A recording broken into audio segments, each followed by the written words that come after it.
Welcome, everyone. I'm Sandra Bargman. A few years ago, I wrote and performed a solo show called The Edge of Every Day, which was an exploration of the rough edges and contradictions we all face and grapple with. The show hit a nerve, and the relevance of the topic would only grow over time, more than I could have foreseen. So, here we are.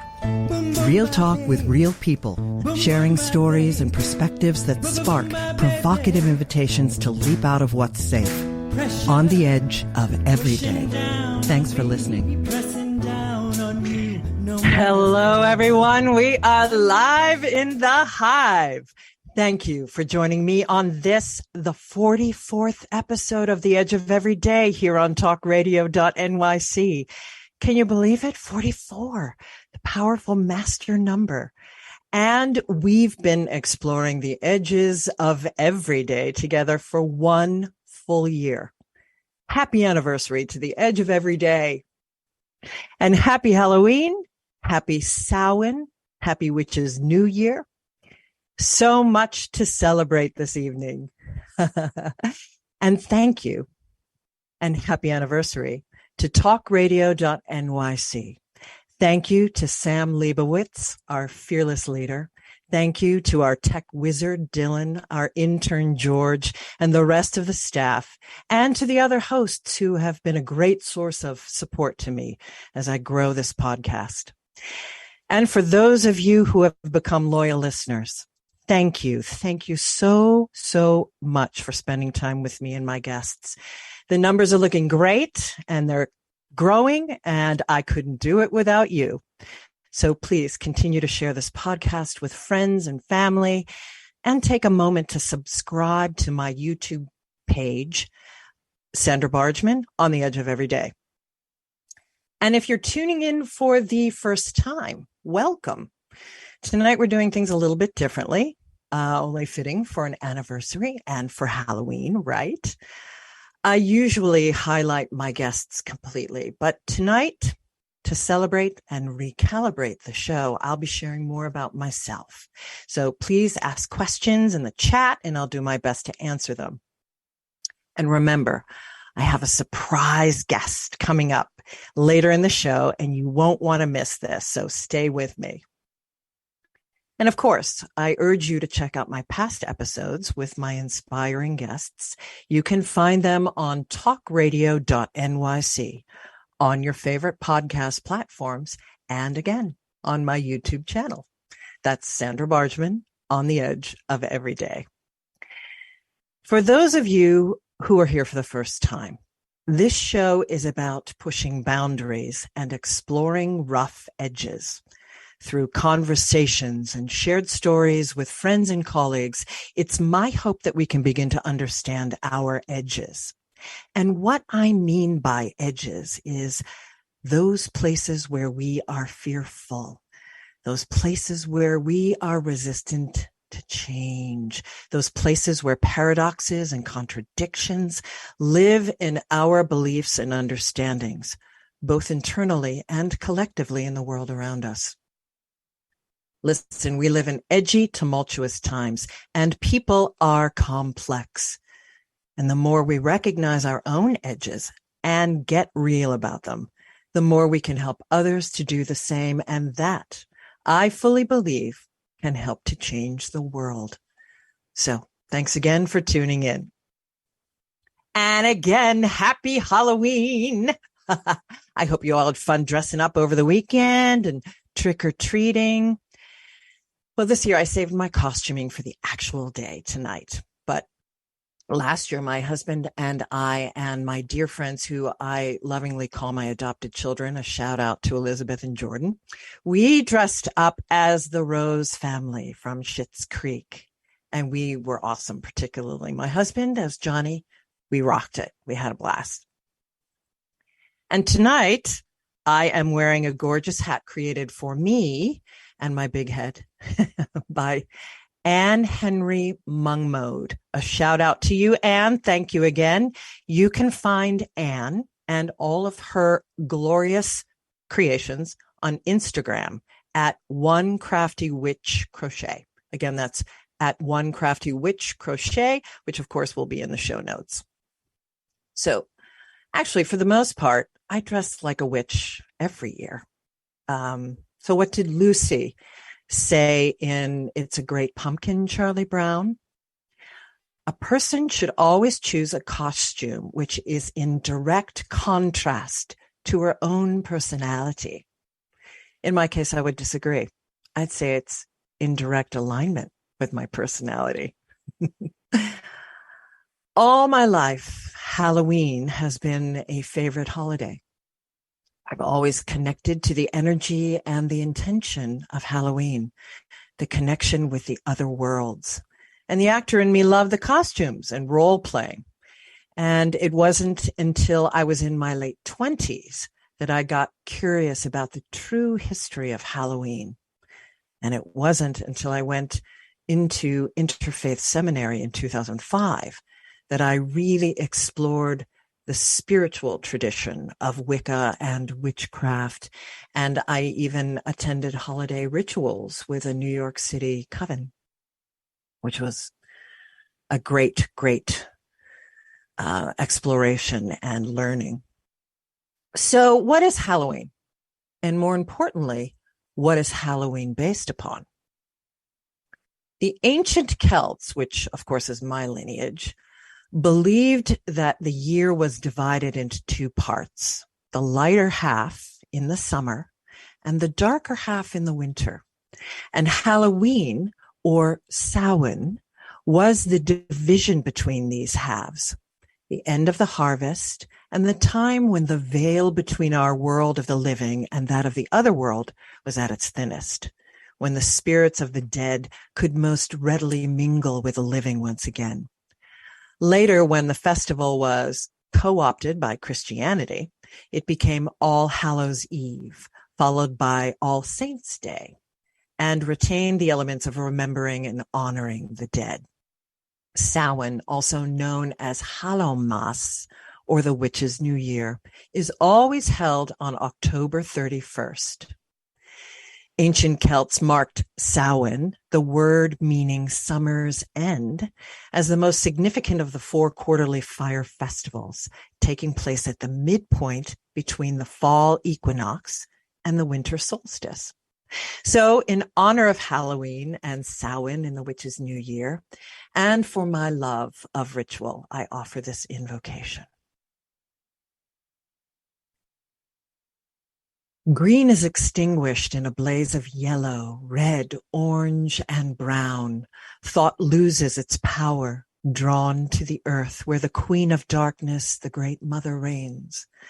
We offer ourselves up to her, asking for rest, for release, for freedom from the daily, the ordinary, to wander in our dark wildness until the sun returns. And so it is.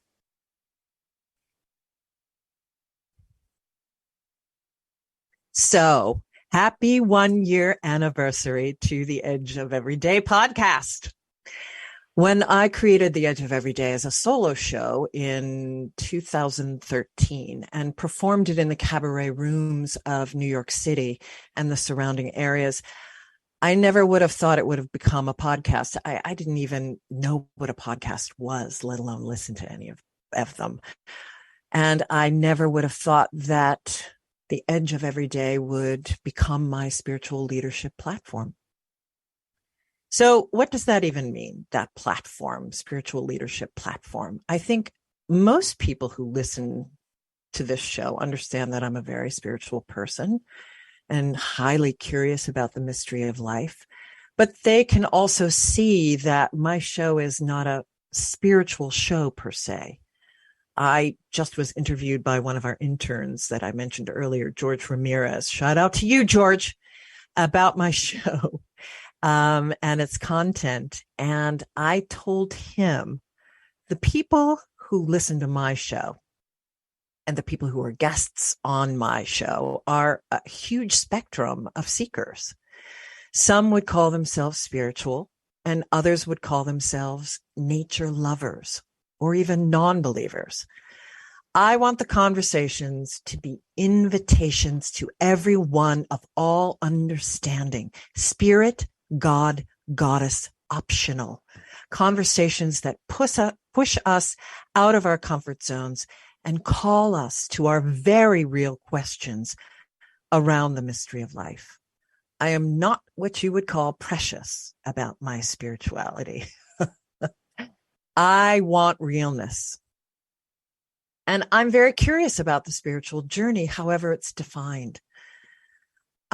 I share this because some of you may not realize that I am a seminary trained and ordained interspiritual minister. I mentioned in my debut episode that I have shared that I'm a minister, and I've shared that I'm a minister in passing in conversations with some of my other guests. But it bears repeating tonight for this recalibration episode. And I think it is, well, I don't think it, I know it. It is humanity's disconnect from the sacredness of all life through our materialism and capitalism, the patriarchy that has landed us in these tumultuous times. So I want to crank up the heat in my small corner of the world, my edge of every day. So here we go. From my website, sandrabargman.com.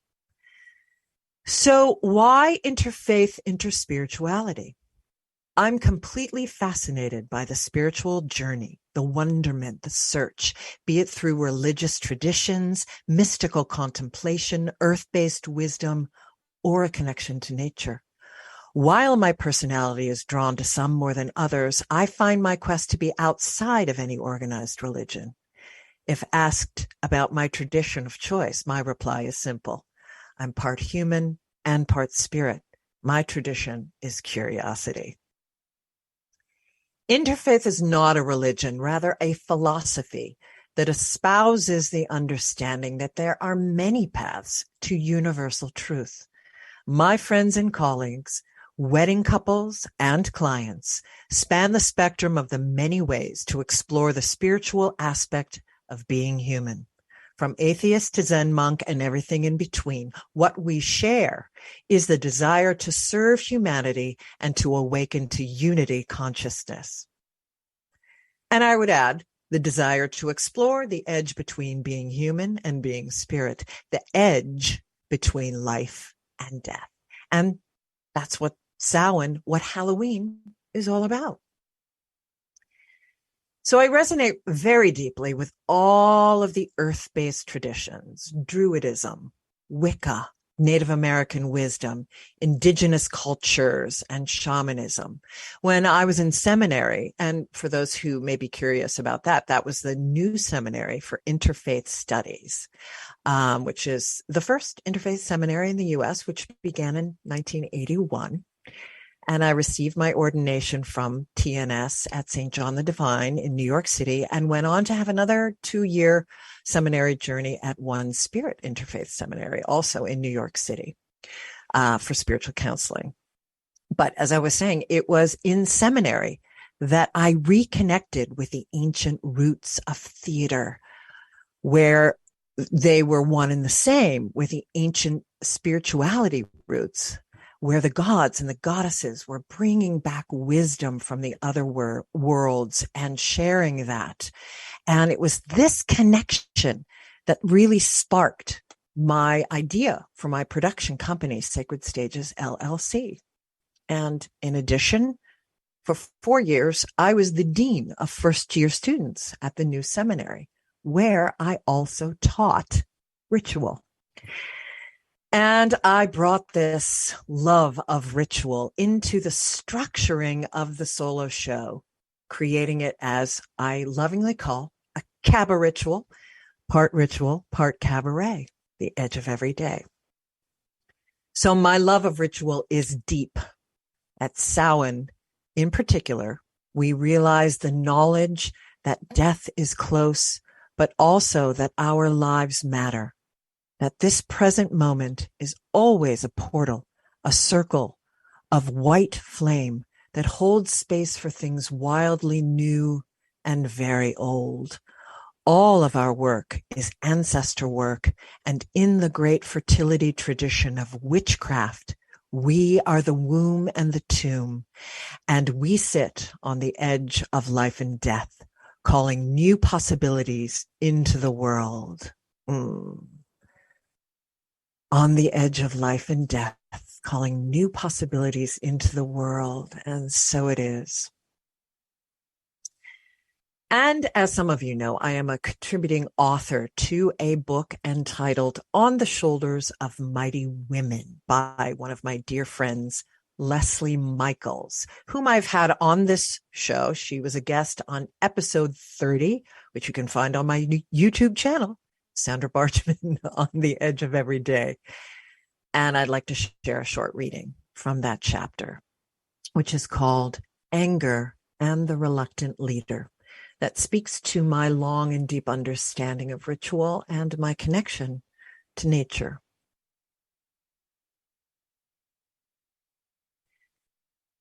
The most unforeseen choices in life can put you on a path full of unforeseen awakening and fulfillment. In the early 90s, I made a strange and jaw-dropping decision to move away from the bustling life as an actor and performer in a bustling metropolitan area to a life in a very remote one. This big city girl with matching big city hair and shoes and nary a piece of flannel owned moved from New York City to a 3,000-acre nature preserve and biological research station in a small brigadoon of a town in upstate New York. In a nutshell, I was terribly angry at life and needed some quietude, which I got in spades with my shocking move, landing in a small cabin in the woods, smaller than my New York City apartment, resplendent with a wood stove and a composting toilet, dubbed, unironically, the throne. I would say that it was my love for my then boyfriend that fueled my monumental leap, but I'd be lying. Our little cabin on the preserve was nestled by a huge pond with a path around it that I would walk, sometimes with my love and more often alone. The woods around the pond intrigued me as I walked through 3 distinctly different habitats. One, a young forest, small trees with lush undergrowth, swaths of sunlight filtering through. The second, more mature, a bit darker. Finally, a hemlock forest, majestic, formidable, and magical. It always seemed as if a wood nymph or fairy would be peeking up from one of the gnarled roots. One night I had a dream about the hemlock forest. In this dream, it was a nighttime, and with a bright full moon, I started down the path. When at last I got to the hemlocks, moonlight was dappling down through the branches, and everything was alive with an expectant quality. In the embrace of the hemlock forest, I began a ritual. I searched for a spot in which to lie between some jutting roots, and when I found it, I lay back, resting my head in a base crook of a tree. Immediately, my body began to tingle from head to toe. My breathing became rhythmic, and an inner pulsing began in my heart region, and slowly it grew more persistent, filling my entire body. Anticipatedly, I started to split open. With no surprise on my behalf, my body simply opened up in a long line from my chin to my pelvis. As I opened, a bright white light came shining out straight up into the trees, and from within, another me sat up as if sleeping and was now only awakened. This new me was iridescent, sparkling with light. She looked around and finally stood up, stepped out onto the forest floor, turned to look down at the old me, still cradled in the hemlock roots. Knowingly, the old me smiled up at the new me, and slowly began to close herself back up as the new me bent down and picked her up, hugging the old me to herself. And she began to walk slowly in the moonlight through the hemlock to the edge of the pond.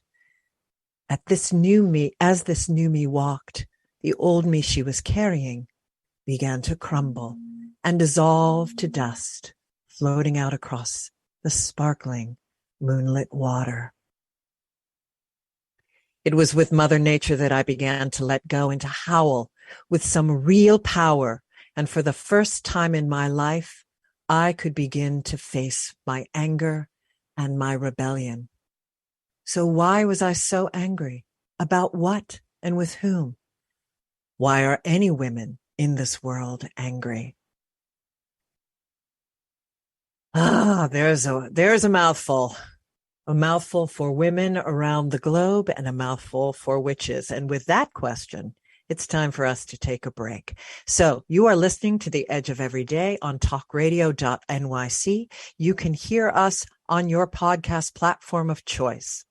Up next, what makes a witch and my surprise guest. So stay tuned.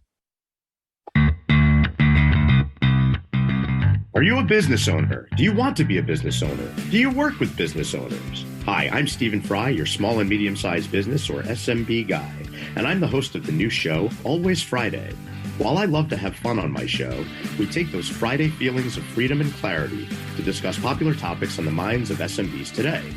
Please join me and my various special guests on Friday at 11 a.m. on talkradio.nyc. Are you a conscious co-creator? Are you on a quest to raise your vibration and your consciousness?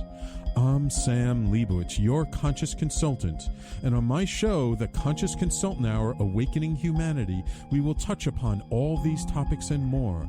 Listen live at our new time on Thursdays at 12 noon Eastern Time. That's The Conscious Consultant Hour, Awakening Humanity, Thursdays, 12 noon on talkradio.nyc.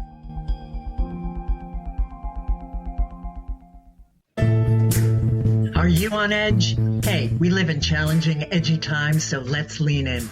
I'm Sandra Bargman, the host of The Edge of Every Day, which airs each Monday at 7 p.m. Eastern Time on talkradio.nyc. Tune in live with me and my friends and colleagues as we share stories and perspectives about pushing boundaries and exploring our rough edges. That's The Edge of Every Day on Mondays at 7 p.m. Eastern Time on talkradio.nyc. You're listening to Talk Radio NYC. Uplift, educate, empower.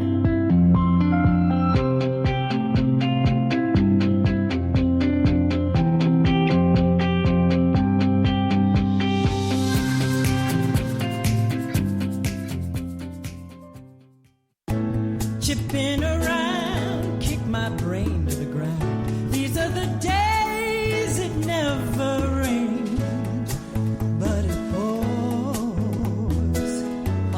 on the edge of every day. And we are back on our special Halloween episode. So trick or treat, which one is it?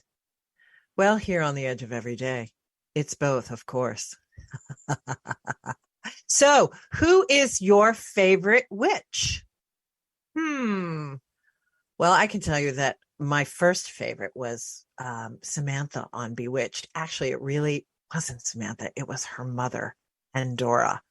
So I'm aging myself very easily with that. So go check it out. If you do not know Bewitched, everyone, go Google that. Go check that out on YouTube. I also love Ursula in The Little Mermaid. But probably my most favorite witch is the witch from the musical Into the Woods by Stephen Sondheim, who famously sings, "I'm not good, I'm not nice, I'm just right.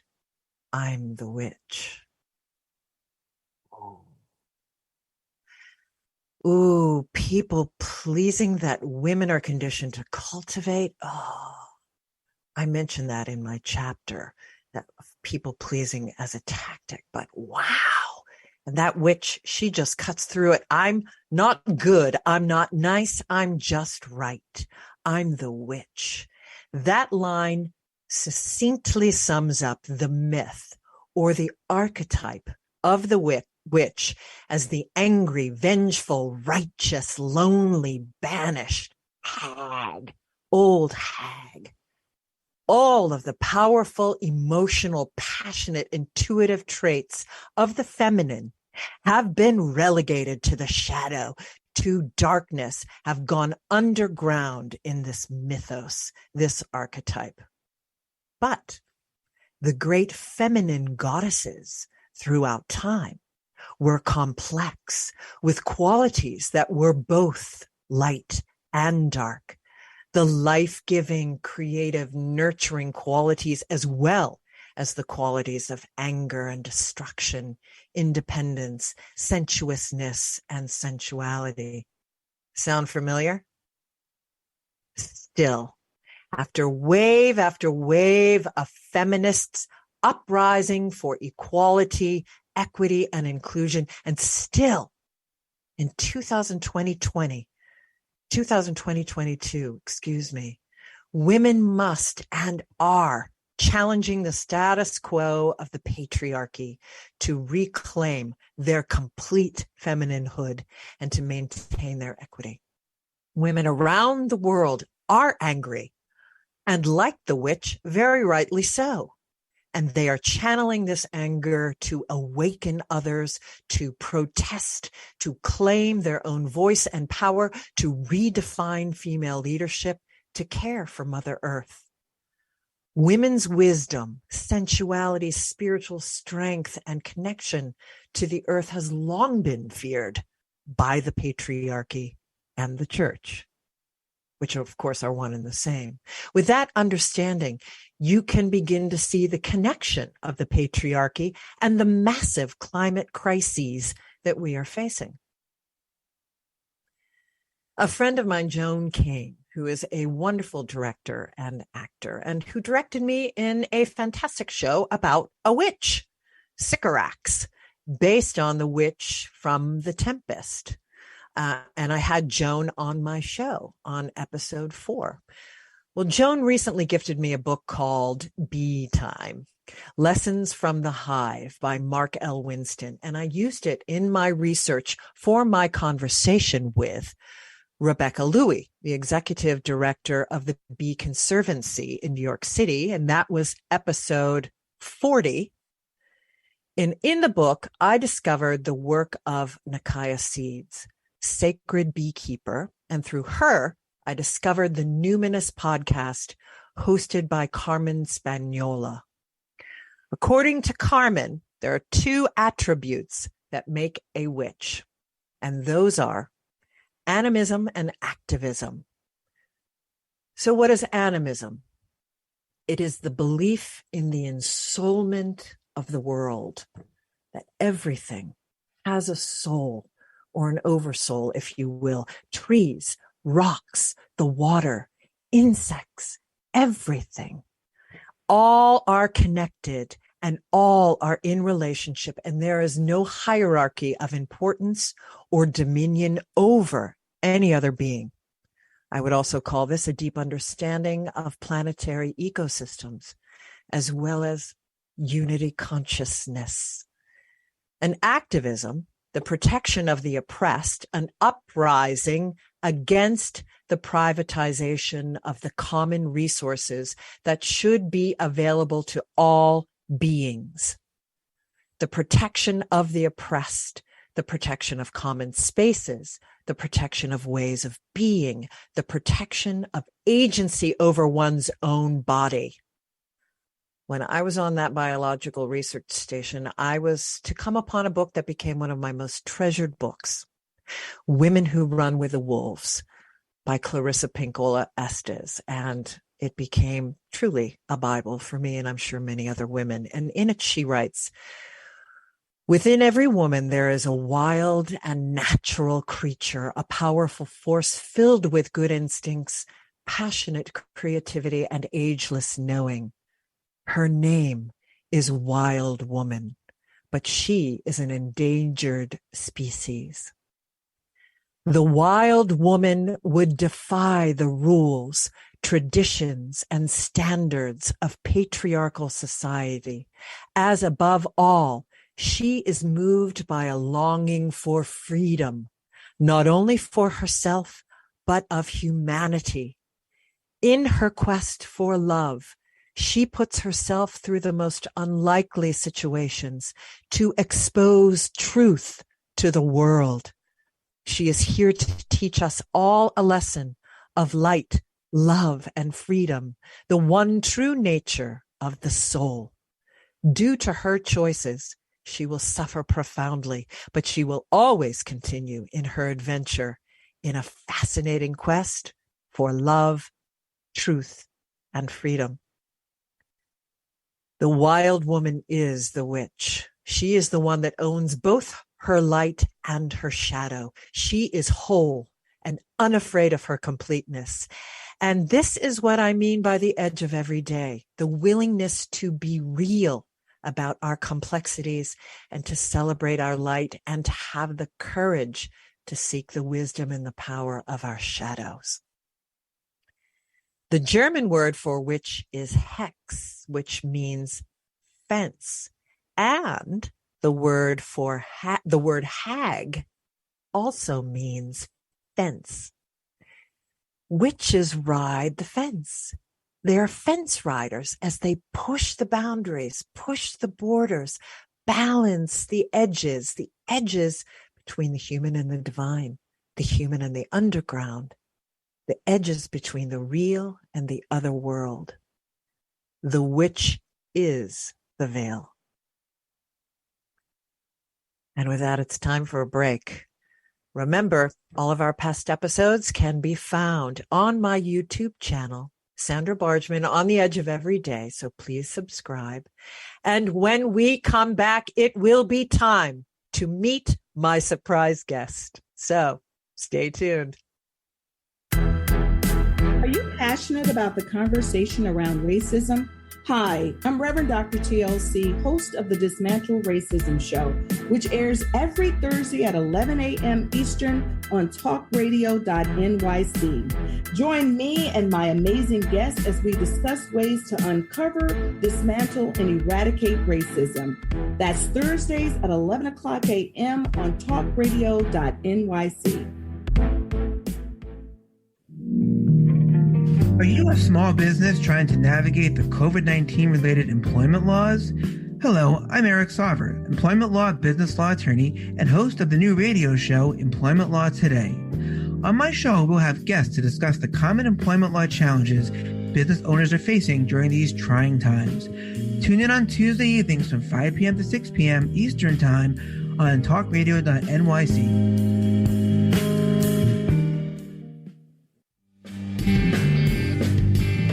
Hey everybody, it's Tommy D, the nonprofit sector connector, coming at you from my attic. Each week here on talkradio.nyc, I host the program Philanthropy in Focus. Nonprofits impact us each and every day, and it's my focus to help them amplify their message and tell their story. Listen each week at 10 a.m. Eastern Standard Time until 11 a.m. Eastern Standard Time, right here on talkradio.nyc. You're listening to Talk Radio NYC at www.talkradio.nyc. Now broadcasting 24 hours a day.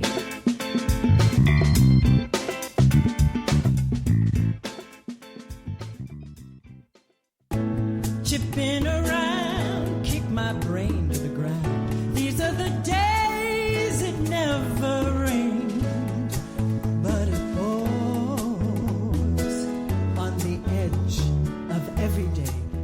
And we are back on the edge of every day, and it is time for my special guest.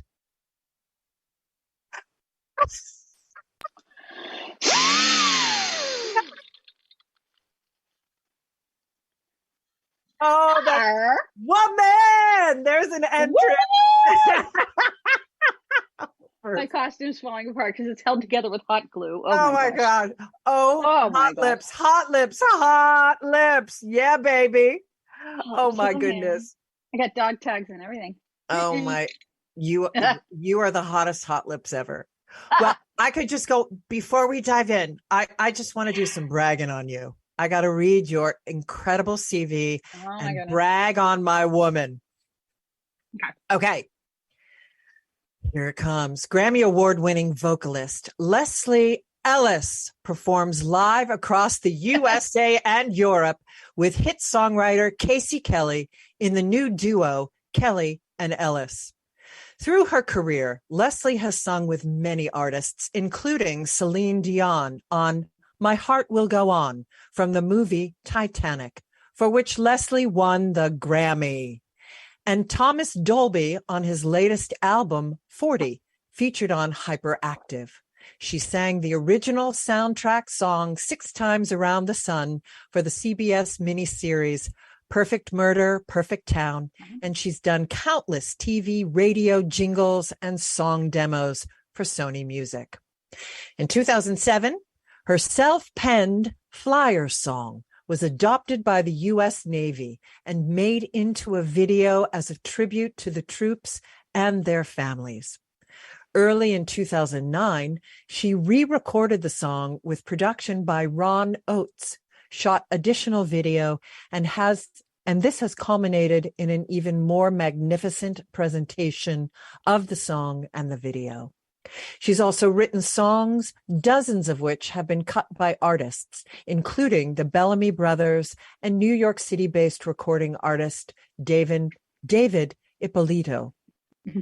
In 1994, Leslie's original songs appeared in the musical Cowboy Cafe and were performed live at the show's premiere in North Carolina.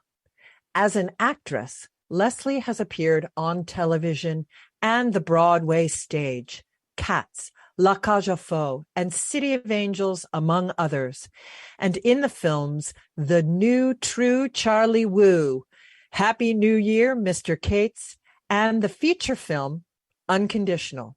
In 2007, she starred in an independent film called My Name is Wallace, which was invited to the Cannes Film Festival. Leslie also has a successful career as a voiceover artist and book narrator. She now tours in the award-winning duo Kelly and Ellis with hit songwriter husband Casey Kelly. Welcome, Leslie Ellis. I mean, when you isn't it weird hearing your CV like that? Well, I mean, when you're old, like you have stuff, it's like a list. I should just do like a bullet list. I feel like I know. Well, listen, I like a hefty. You have a hefty CV, and I like to share a hefty CV. Oh, you're sweet. And you're not on the show the whole time, girl. And I want everyone to know everything about you. I know it hogs up a little time, and we don't have a ton of time, but this particular let's episode. Get into it. So let's get into it. So we know each other from CMU, folks. That's how she and I met when we were bambinis, when we were all of 18 years old at Carnegie Mellon. Carnegie. Oh my God. Carnegie Mellon. Oh my God. In Pittsburgh. Oh my God. It's in Pittsburgh. It's right by, Squirrel Hill and that. It's like that. Yeah, I can't get together with Leslie, not do that, folks. Just indulge us. We have to do our we just have to do the Pittsburgh accent. Yeah. But you were a real Pittsburgher. But anyway. I was a real Pittsburgher. Don't have time. Oh my God, I diverse. Well, it's all good. I digress. Please, we're just chatting. And and yes. And thankfully I didn't have a wicked Pittsburghese accent. And what little I had got beaten out of me. Like a lot of things got beaten out of us at CMU. Yeah, I went there. So you showed up as Hot Lips Houlihan because you are Hot Lips, and I love this because Hot Lips is a healer, and witches are healers. I just love this, and witches, women, healers, witches, women in their sensuality, women in their power, women taking care of themselves. Yeah, amen. Right. Very powerful choice. Love it. So who's your favorite witch, Ms. Ellis? Okay. I know we prepared this, but I do have to say, I don't want to be like gross, but I have to say that my favorite witch is the character of Grisabella in Cats. That is a character I played in the in one of the Broadway tours of the show, and she is the embodiment of of a witch, because she's cast out, she's shamed, she's downtrodden, she's special. Mm. She feels things, she knows things, she knows things. Yeah. Yeah. So that was a really intimate experience for me. Incredible. I can so imagine. And so in terms of how did you relate to playing her? How what did you learn about yourself playing her? Well, it's interesting. Like, I don't know that I knew this at the time, and I was only 24 years old. Oh my God. But I know, but I was also born an old soul, as you were born an old soul, my girl. And I, as a kid, I was a total nerd. I was a music nerd, a drama nerd. Before that, I was a please don't talk to her. If you can, try to beat her up, girl. And, bullied and all that. So I was Grisabella as a child. Mm. And I don't think I knew this at the time, because, when you're 20, you think like, I'm going to be a star. So, I don't think I knew it at the time, but I think that in retrospect, looking back at it, doing the role allowed me to be me. I was told I was too emotional, too gentle, too whatever, and like every woman, like every witch. Right, like every woman, like every witch. And so I could go out there on stage for whatever amount of time I was singing Memory or the other things I sang, and I could be me. Yeah. Unapologetically, without anybody giving me any crap about it. Yeah. So it was a really special experience, very deep experience. It really changed me a lot. I can imagine. Yeah. This makes me think about in this season of letting go, in the story of Grisabella, and of witches everywhere. This line that I have from my solo show, where I have, the grief of Grisabella, the grief and the anger of Grisabella and witches. And in the grief section of the show, I had this line: I've been leveled and shattered by grief, deaths of many kinds, including the death of who I thought I should be. Oof. Yeah. And I don't think there is, well, first of all, I don't think there's a human that can't relate to that. But at this time of letting go, of Samhain, of Halloween, of thinking about those who have passed away, and thinking of loss and grief. And yeah, I mean, I recently had an experience with you where I feel like for the first time in probably my entire life, I said, oh God, this is what I have to do. I have to embrace this grief, and I have to dig down and sit in it, really, instead of trying to make everyone happy. Don't be too emotional, don't be too needy, and all that stuff. So that statement's very, very important to me. Yeah. It was a powerful, powerful ritual. And I think, I loved what you shared with me, that it was difficult for you to step into ritual, as I think it is for a lot of people. But I think people very quickly come to understand the power of transformation. And as you know, this is the world of magic. This is the world of witchcraft. The power of intention and the power of transformation and the willingness to live in the liminal space. Like Samhain is completely a liminal space. And it was really fascinating to watch the two of us choose what we needed to choose and to set the intention. Of course, that's the other important element. And for both of us, it was around loss. Yeah. Growth and, first loss, then growth. Yeah. And transformation, the chrysalis, the butterfly is my spirit animal. So I do know that. I do know that. Well, I very much want to now play your song, but Sam has here that we have a minute to break. Sam, is it okay if we play the song now, or should I wait till after the break? Can you toss that into the chat when we come back? Okay.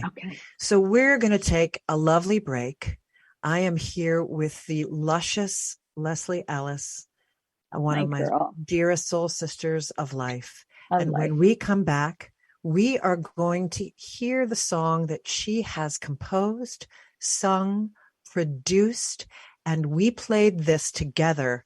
Yeah, and played and produced. Every element you hear is her.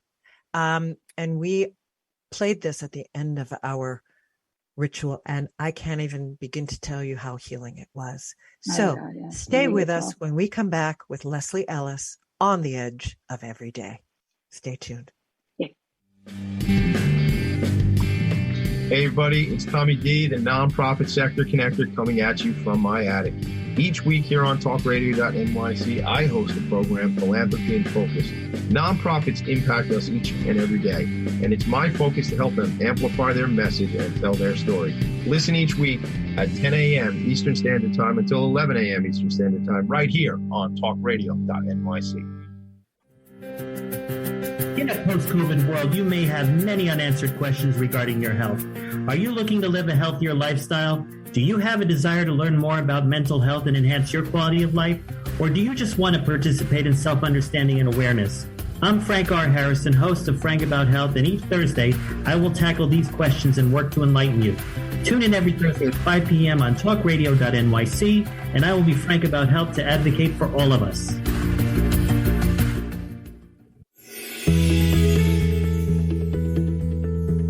Calling all pet lovers. Pet Avengers, assemble! On the Professionals and Animal Lovers show, we believe the bond between animal lovers is incredibly strong. It mirrors that bond between pets and their owners. Through this program, we come together to learn, educate, and advocate. Join us live every Wednesday at 2 p.m. at talkradio.nyc. You're listening to Talk Radio NYC at www.talkradio.nyc. Now broadcasting 24 hours a day.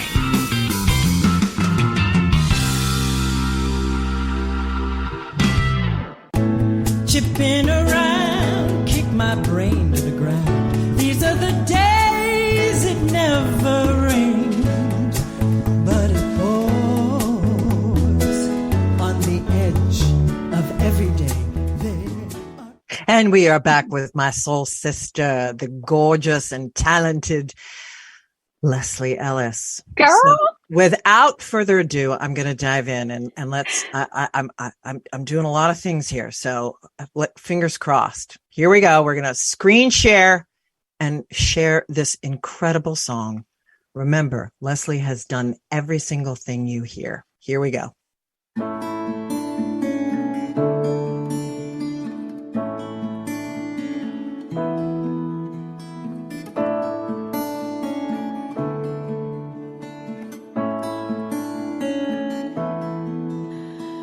World slips away when I lie in your arms.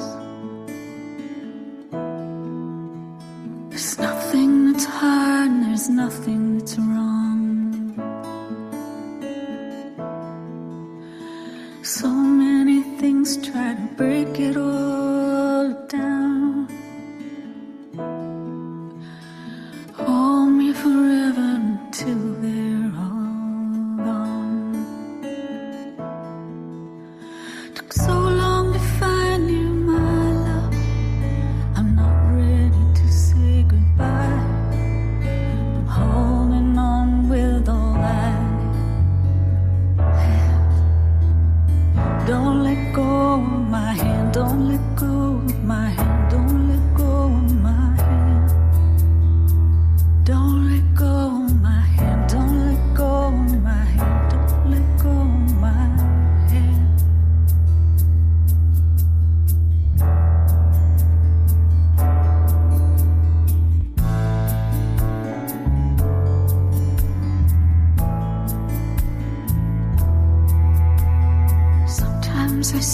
you stare off in your mind. Take me with you, I'll leave all this behind. There's nothing but you here that I'd ever miss. I'd go anywhere with you if you were by my side. Took so long to find you, my love. I'm not ready to say goodbye. I'm holding on with all I have. Don't let go of my hand, don't let go of my hand, don't let go of my hand. Don't let go of my hand, don't let go of my hand, don't let go of my hand.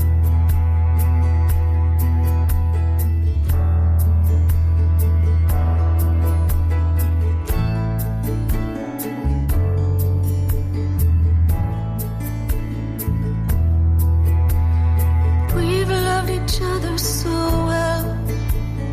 Tell me why that's not enough. Keep this from tearing us up. Don't let go of my hand, don't let go of my hand, don't let go of my hand. Don't let go of my hand, don't let go of my hand, don't let go of my hand. Hold on hard as you can, hard as you can, hard as you can. Don't let go of my hand, don't let go of my hand, don't let go of my hand.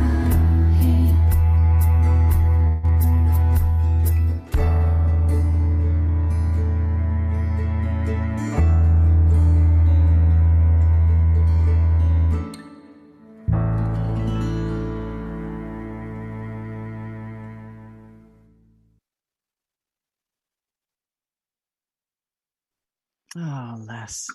Hmm. My goodness gracious. And that was what the ritual was about healing a part of my heart that, I mean, I didn't know it when we started the ritual, but that's what it became with the heart rock, healing a part of my heart that I wasn't ready to deal with. So that's what that song's about. And that was exactly what I was working on. And the power of letting go and the resistance and be it a relationship, a loved one, an ancestor, a self-identity. Mm-hmm.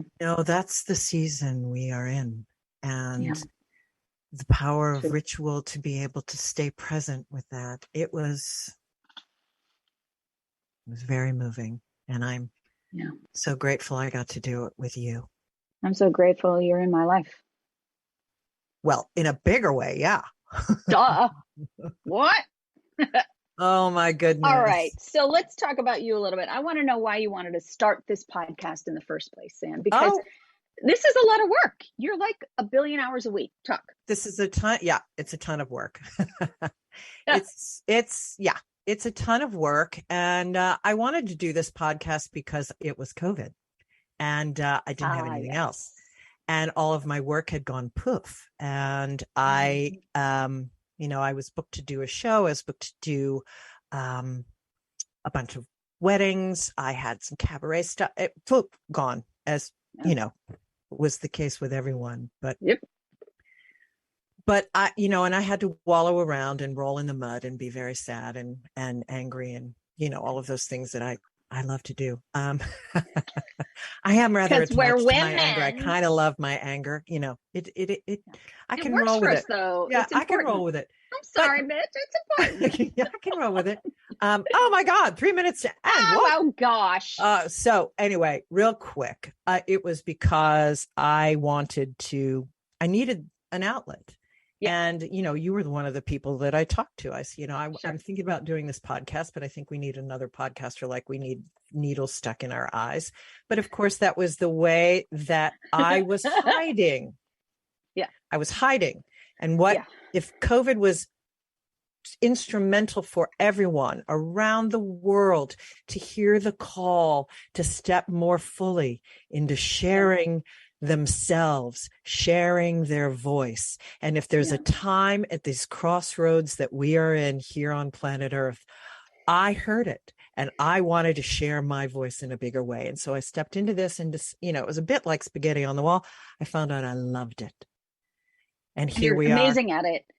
I mean, I've loved these shows and I think it's really important. I told you 100 times, I think it's really important. Some of us need to hear what you have to share with us to help us through this crap, So, well, thank you. It's been a joy to do. So I got to share. You can find Leslie at leslieellis.com, at kellyandellis.com. And you are at Leslie Ellis on Insta? Oh, it's Kelly and Ellis on Insta. It's Kelly and Ellis. Oh, it's always Kelly and Ellis generally? It's either Kelly and Ellis or Leslie Ellis or Working Jane Music. And we can find Working Jane Music. And we can find me, sandrabargman.com, at Sandra Bargman. On Insta, I'm on, I'm all over the place. My YouTube channel, once again, Sandra Bargman. On the Edge of Every Day, run, don't walk, and subscribe.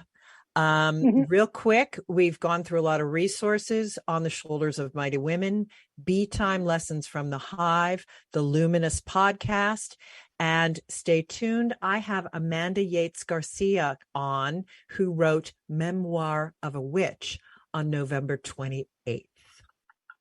So I just want to say cheers to you, my dear. Oh, cheers to you. Thank you so much for being on the show. And cheers to everyone who's listening in. Thank you. Happy Halloween. Happy Samhain. I have a quick closing prayer for this incredible season. Courage, integrity, wisdom, cleverness, kindness, and compassion. These are the virtues I believe in. This is who I am.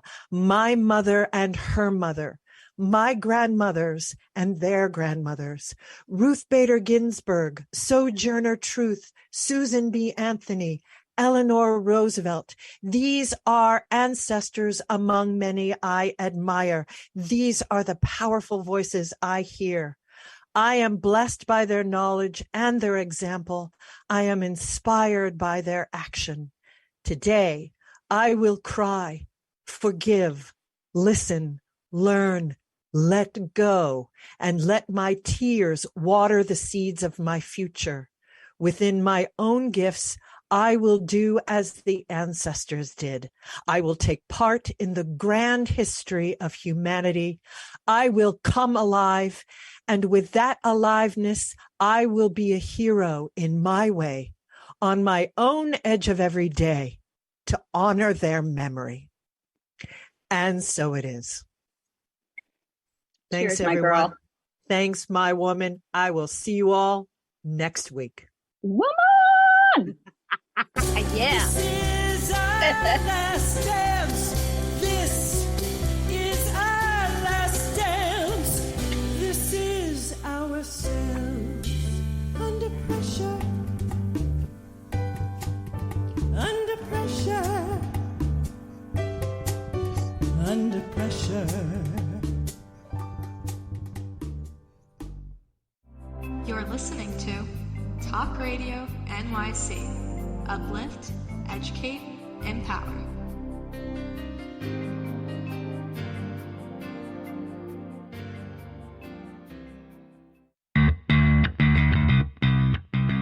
Are you a business owner? Do you want to be a business owner? Do you work with business owners? Hi, I'm Stephen Fry, your small and medium-sized business or SMB guy, and I'm the host of the new show, Always Friday. While I love to have fun on my show, we take those Friday feelings of freedom and clarity to discuss popular topics on the minds of SMBs today.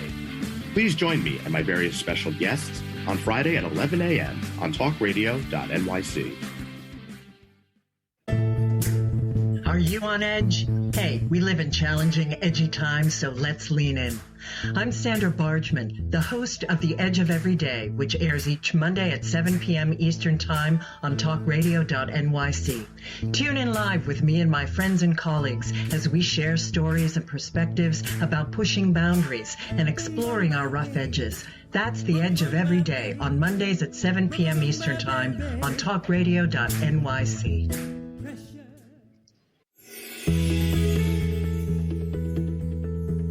Calling all pet lovers. Pet Avengers, assemble! On the Professionals and Animal Lovers show, we believe the bond between animal lovers is incredibly strong. It mirrors that bond between pets and their owners. Through this program, we come together to learn, educate, and advocate.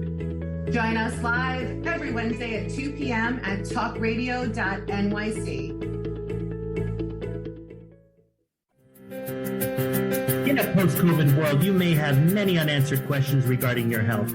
Are you looking to live a healthier lifestyle? Do you have a desire to learn more about mental health and enhance your quality of life? Or do you just want to participate in self-understanding and awareness? I'm Frank R. Harrison, host of Frank About Health, and each Thursday, I will tackle these questions and work to enlighten you. Tune in every Thursday at 5 p.m. on talkradio.nyc, and I will be frank about health to advocate for all of us. Passionate about the conversation around racism? Hi, I'm Reverend Dr. TLC, host of the Dismantle Racism Show, which airs every Thursday at 11 a.m. Eastern on talkradio.nyc. Join me and my amazing guests as we discuss ways to uncover, dismantle, and eradicate racism. That's Thursdays at 11 o'clock a.m. on talkradio.nyc. You're listening to Talk Radio NYC. Uplift, educate, empower.